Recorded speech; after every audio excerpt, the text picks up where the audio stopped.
Okay, so onto the fuel system in the SLC. I'm sorry, I'm too lazy to take the cover back off. I'll see if I can put some of the pictures in here with the tank.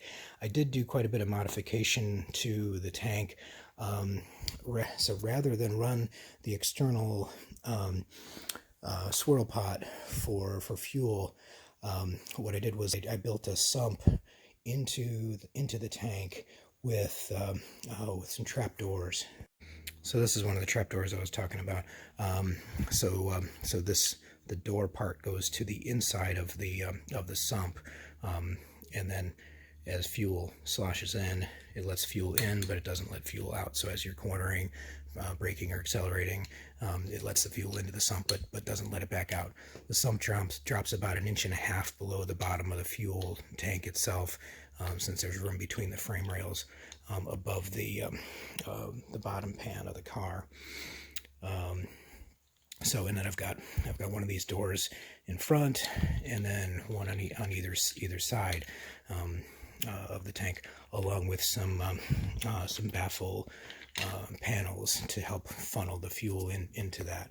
I haven't had it out on the track yet, obviously, since it's still under construction, so we'll see how well that works. So anywho, on the top of the tank, I've got a rollover valve, which of course you can't see because it's underneath there, but that comes out this line right here, loop for for the vent, right? So you don't get fuel coming directly out of the vent.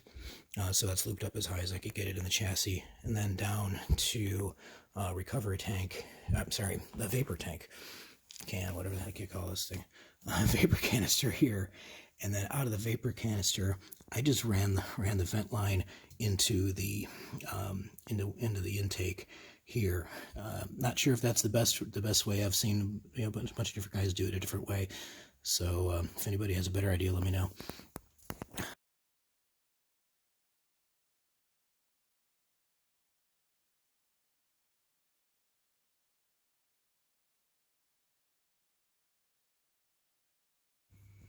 Okay, so that was the vent. Excuse me. Then I've got the since I welded the sump into the tank anyway, I repositioned where the output was. The outlet was. It's actually in the center. You can't really see it back there. Just you can barely see the end of that line there. Is just towards the to the driver's side of the center line of the tank, because that's where I could fit the sump. And that's a -10 braided stainless line that comes out of there into the fuel shutoff valve here, and then that goes over here into the first filter, which is the 100 micron just screen filter to catch any big particles. So that runs over here through another, what is it, -8 actually. So I just downsized it a little bit to a -8 over into the pump. I'm only running one pump since I don't have the swirl pot. So it's just a high pressure pump mounted obviously as low as you can get it at the bottom of the frame rail to make sure it stays primed.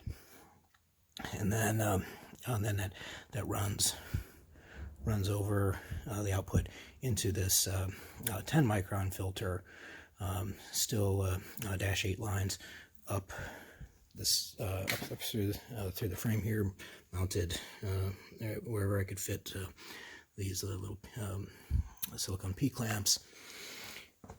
Up the side here to Y block with the pressure gauge. So then it Y's down to -6 lines.